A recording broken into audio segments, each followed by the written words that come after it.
Genlock Episode 7, It Never Rains. This, of course, is the penultimate episode of the first season, so we are officially going into our season finale next weekend.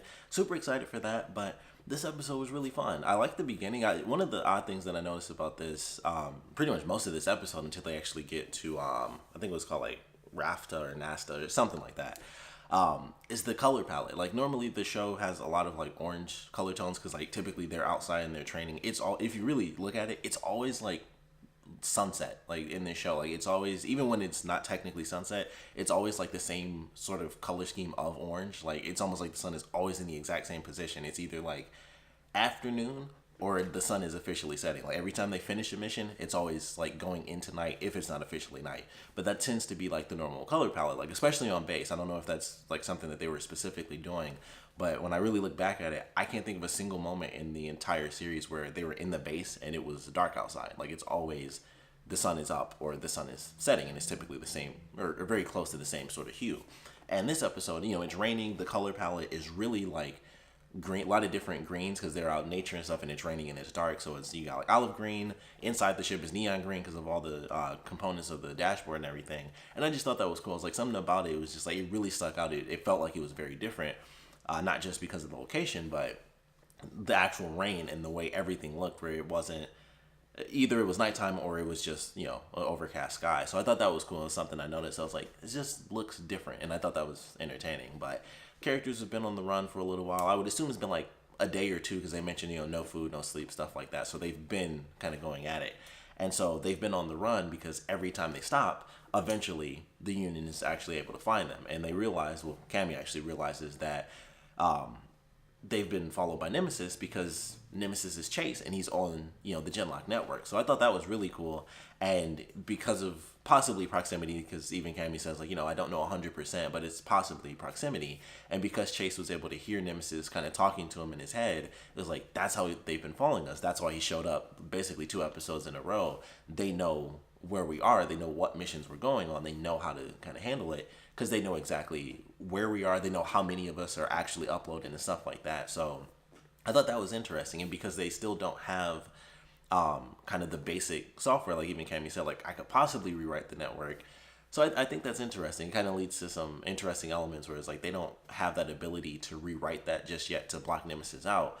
So they still have to be really careful when they decide to upload. Like they're going to have to, I would assume during the finale, they aren't going to upload inside the base because they want to keep the base safe. So they'll transfer the ships or the Holon somewhere else, and then they'll upload and be like, all right, now they can come to us.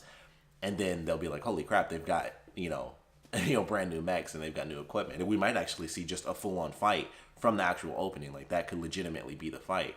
So I think that'll be cool. That'll be definitely fun to see in the next episode. But in this one, of course, we get a couple of little exposition moments. We have Valentina knowing how to play the guitar because they did the mind sync. So now they have, you know, they can share memories and stuff like that. And we saw that happen before, but this was like a new level to it because they had it happen with Cammie where she's, you know, she spoke Russian. So I was like, okay, you know, like they show that it goes a little bit deeper than like in the moment you might have like a quick flash, like, oh, I know this word or something in a different language. It was like they split up and it's like, now I have these childhood memories of sitting on a rainy rooftop and stuff like that. So I thought that was super cool. I was like, all right, they're showing, you know, little by little these, how deep it really goes when they do like the mind sync thing. So looking forward to how that's going to end up playing out. Madrani had some great scenes. Once again, the emotional stuff, her seeing Weller and the scene where he's like, you know, he's like, I'm not really good with the emotional stuff and things like that. And then the video ends and Madrani tries to, you know, basically grab Chase's hand because, you know, she'd been with him the longest. So, you know, they're the two, even though everyone, you know, they're all together, it's like, you know, they're like almost the brother and sister of that situation. So I thought that was cool. And she tries to talk to him and tries to help him out. And it's almost like this weird way of her helping him helps her as well. Cause it's like, she needs that bonding experience cause she just lost like a father figure. So I thought that was cool. You know, just like in the last episode, I like that element of emotional, severity, you know, from her character where, you know, she's showing it, you know, little by little. So I definitely love that. Of course, they end up getting to the base. We see the doctor from a few episodes back. He's there, so he's, you know, the funny guy for sure. Then he's like, all right, you know, they're cool, let's go in. That's where we meet Dr. Ja, who is actually Weller's ex-wife. So I thought that was cool. We got to meet her. And I knew once she said it, said his name, like once she said Rufus, I was like, all right, they were close. I didn't assume that they were married, but I was like, clearly they were very close. They could have been like family, or then they were, I guess, because they were married. So I thought that was interesting. So we end up meeting her. We end up meeting the investor, who comes off super shady. And the funny thing about it was, because I ended up watching this on Verve, so anyone else who saw it on Verve, it was like, or who didn't see it on Verve, it was like 2 hours late today, because I don't have a Rooster Teeth first membership, so you get it like, I think it's supposed to be like at 11 Eastern or something like that, and it was like 2 hours late. Like I didn't end up getting to see it until like I don't think it came out till like a little bit afternoon, so I think it's supposed to show up at like 10 actually, not 11. But I was watching it, and after I watched the episode, read some comments, someone mentioned that the guy who's the investor kind of came off as like a discount version of the Elusive Man from Mass Effect, and I thought that was so funny because I was like, the whole time he showed up, I was like, this guy seems shady, and he makes me think of the Elusive Man, and it was just super funny. Like that's what I was thinking that entire scene with that character in it, and then someone mentioned it in the comments, and I was like, okay, I'm not the only person. So definitely seems shady. He'll probably be okay. He is kind of douchey because there was no reason aside from us getting those little bits of exposition. There was no reason for him to be like, this is exactly what happened. This is why you were kicked out of this. This is what happened. Madrani got her parents killed, which once again goes right into the father figure element with Weller and having that ability. And also I believe, I would assume that her outing her parents by mistake is of course what led her to change. It was like, I'm a part of the union, like let my parents go. And they're like, that's not going to happen. We don't give a crap what you are. They're bad to us. So, they took them and possibly killed them. And then that's what allowed for Weller to be like a father figure to her. So I thought that was interesting that, they of course put that out there, but I like what they did. We also got a little bit for Valentina, and I think they basically revealed the fact that she originally was born as a man, because I think when he references like, you went to war due to, we'll say, societal pressures, I would assume that that's the very generic thing of like, oh, it's a time of war. All the men need to go off in battle so that, you can defend our country. And I feel like that's what that was. So her being able to, her being a man when she goes into the network or, their internet, I forgot what they call it exactly. I think that's a way for her to be the person that she originally was without the horrible pressures that went into, you have to do this just because you're a guy. So I kind of like the element. I was like, okay, they basically revealed it. I thought it was kind of cool having that question, like, was she born a guy? Was she born a girl? And then they kind of revealed it, and I was like, oh, I like the mystery of it, but I still think it's interesting, and it shows just another side of where it was like, she's fine being a man, but it was just the added pressures of society that made it less entertaining. Like she, like she mentioned, like, go back and forth a couple times, but I think that initial step is a part of where it was like, who wants to just be stuck where you have to be this one thing? And I think that may have been a part of it. So, and that might be how they handle it. That might not be. Obviously, I'm just a generic straight dude, so I don't know exactly how that element would play out in any way that actually even works. But I thought it was interesting that they threw that in there. It was like societal pressure. And I think that was them kind of referencing the fact that she was born as a man. So I thought that was interesting for them to put it in. Like I said, the stuff with Madrani, little bits of exposition where it's like, all right, they're kind of just blowing past it right now because the dude's just rattling off information, confirming deaths. Pretty much just, like I said, he was kind of being a douche about it. It was just like, all right, thanks for telling me my dad's dead, and thanks for telling me that I basically died in war, and then both my mom and my sister died that same day. Cool. I'm really glad you looked that up. I'm glad you used, I don't know, future Google or whatever.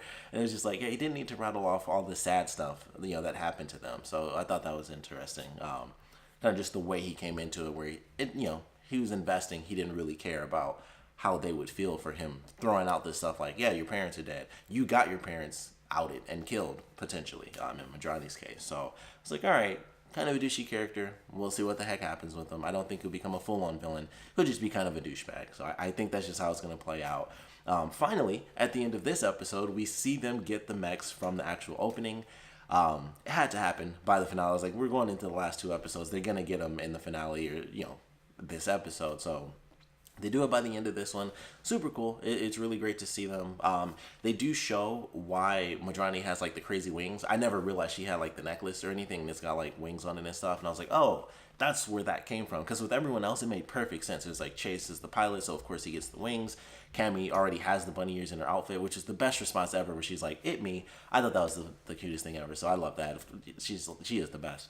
But everyone had something that made sense. And I love Kazu's reaction. It was like, you made me the Robo Shogun. He's like, man, 10-year-old me is like very happy right now. So everyone had something. And I was trying to figure out, I was like, why does Madrani get like a full-on, Gundam outfit? And it was because she had this necklace, which I'm watching it. It's on right now. She doesn't have this necklace in this scene. Like, it was specifically in that scene because I was like, I've never seen that necklace before. Like, I can't see it from here, and maybe it's because it's a side angle. It's like when they're looking at stuff. But there's like a necklace, and I saw like some wings. I was like, I must have missed that the whole time. I don't think it's there at all. I think they put it in specifically for that scene. So unless I've missed something else while watching the series, they just threw it in during that moment, or I just can't see it from this angle. Yeah, it doesn't look like she's wearing a necklace, so it was in there, unless I was crazy and I made up some wings on her chest or something. But thought it was cool. Love the new designs and actually getting to see them up close, because when they're in the actual opening, it's cool to see them and they're moving around and stuff, but it's like, okay, you don't really get to see them just standing there as the statues, where you get to take in like every little bit of design. Check out the helmets as they're putting them on and stuff like that, especially like Kazu's helmet where he's got the horns. So it's like, all right, you get to see a little bit more of the detail. So I thought that was very interesting. And even for like Valentina's thing, they show like, she's basically got like hair pretty much on the mech. And I thought that was kind of cool, and that I would assume would go into the actual cloak itself and how it attaches. But I thought it was really cool. I was like, all right, I love getting to see the designs officially, them just kind of being there. So, of course, we'll get to see that in the next episode. Like I said, it'll probably end up being officially, like the battle from the actual opening, where it's, big open field deal, and they're just flying around, shooting stuff, slamming things down, and it's going to be insane. And then, of course, we'll get to see what in the world they're going to end up doing with Nemesis. So, I'm looking forward to that. I don't know what the heck we should really expect, in all honesty. I want to see if I'm crazy with this thing, with this necklace, because I'm pretty sure I saw her with like a necklace, and I'm like, I don't remember seeing that before. So I'm gonna see if it pops up. But all of these are cool, and I really can't wait to see these mechs actually like moving around, because it just looks right. Like, just seeing them like this, it looks good. And also, we get to see Chase in a new outfit as well. Like, he basically changes to pretty much having the blue armor that matches everyone else's armor. So I thought that was good. Yeah, so she's wearing this necklace, which I've literally never seen before. So if you go back and watch it, she's like touching this necklace and it has like wings and stuff.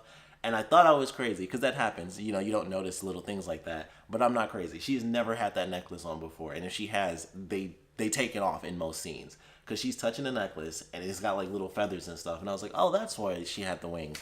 And that's never been there before. So I'm not crazy. She never had that necklace on. But good touch to just like throw it in there, and I guess we'll get the story on it later. I would assume it belongs to one of her parents. That makes the most sense. They probably just didn't have anything, and it's just like, poof, necklace. I don't know. So you guys can tell me if that necklace has popped up at random during other scenes as well. But I'm like, I feel like I would have noticed a gold necklace with the little feathers on it, and that's never been there before. So go back and check that out if you guys haven't. But very interesting, because she's like touching it and stuff, and it's literally like right on the triangle on her chest. Like, it's covering it up. Like, you can see that it's blocking out the neon light. It's like, yeah, that's never been there before. So might get a story on that in the next episode, if it's not, utter chaos as far as combat goes. But either way, going into the season finale, I'm definitely looking forward to it. Of course, I would love to know what you guys thought about this episode, so please put your comments down in the comment section below. Let me know your favorite parts about it, your least favorite parts about it. And naturally, going into any season finale for anything, the big question is, what are your theories, expectations, and hopes going into this season finale? What do you want to see as far as what they're going to do with Nemesis? Do you want them to destroy Nemesis? Do you want them to merge Chase and original Chase, Nemesis? Do you want them to merge? They do still have like the Nemesis thing as far as the opening goes. Like, they have the little, the glitch is still like the red version of Chase. So I don't know. It's hard to tell if they're going to do that where they actually blend the two characters together or not. And it's like, I think I mentioned this in my last review, I don't want them to do that yet. I kind of want that to be the end game, where eventually they blend, and then there's, this version of Chase that has both memories and both sides of it.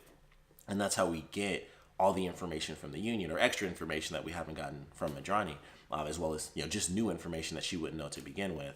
But there's a lot to it. Like, I like the character. I like that concept of, Chase feels like he's just a clone, and he doesn't feel like it's enough to have the people around him, because he doesn't feel like he's even real, because he's not the original. But he's he's still real, but he's not the original. So for him, it's like it's just this weird thing for him. So I like that idea. I want to see that continue on in the season 2 personally. So my hope is that they don't destroy Nemesis at the end of this season, or they don't end up merging them together or anything. Like, that's the plan, but I hope it fails. Like, I hope they have a cool battle, but somehow Nemesis escapes. They've got to do something, of course, dramatic to lead into season 2. So it's kind of hard to tell what they're gonna do, but if they defeat Nemesis, it's like, well, that kind of sucks. Like, that's a very epic villain to have, and then there's the additional element of what's going on with Chase and what that does to affect the other characters. Who knows, what happens when we eventually get back to the base and see who is and is not alive, how that's going to impact things. So we might actually see that in the season finale as well, which I hope we do. Some confirmation as to deaths or surviving members of the main characters. So that's kind of my hope. Admittedly, that's my expectation too, because they got to give us something. So if they go into the battle and then it's just like, all right, well, we beat Nemesis, but we didn't capture him or kill him, it kind of just ends pretty much where the season is right now, where they're just fighting and then nothing happens. So there's got to be some extra content for us, in the next episode. But either way, I think it'll be fun. So far, I haven't hated this show in any way, shape, or form. But definitely looking forward to the finale. Like I said, definitely want to know your predictions and hopes and expectations for the season finale. And of course, what you guys thought about this episode in general. So please put your comments down in the comment section below. And of course, thanks for watching.